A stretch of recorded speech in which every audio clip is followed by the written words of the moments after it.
Assalamu alaikum. I am Amina Irshad. I welcome you all to this Kitaabnama segment, which is exclusively for book reviews and book discussions.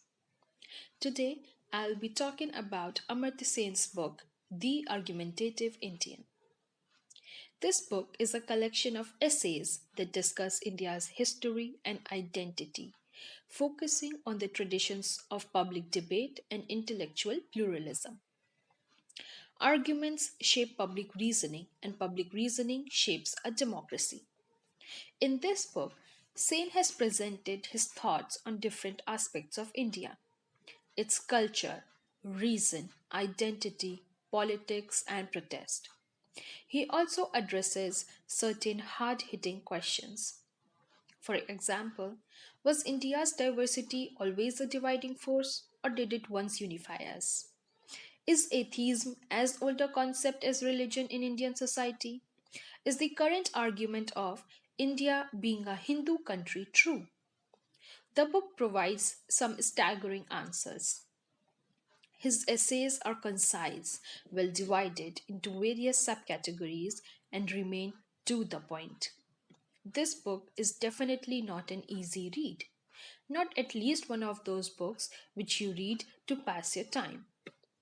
The book profoundly talks about the history of India and the contemporary issues. You may agree with him, you might not, but the book will definitely leave you questioning about the issues that it has raised. Though I still believe that this is not one of the best books for Indian history. The essays were quite repetitive, and yes, there is much more to the history of India than what is written here. In spite of that, I will recommend to read this book.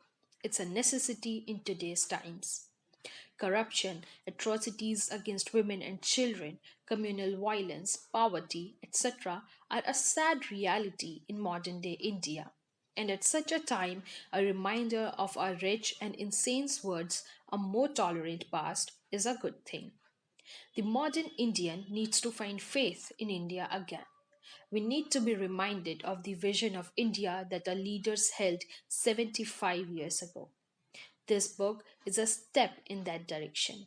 It is a must read for every Indian.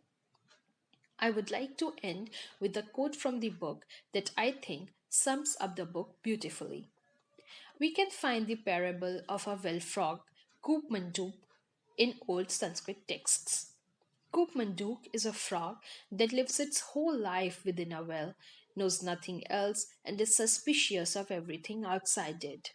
It talks to no one and argues with no one on anything.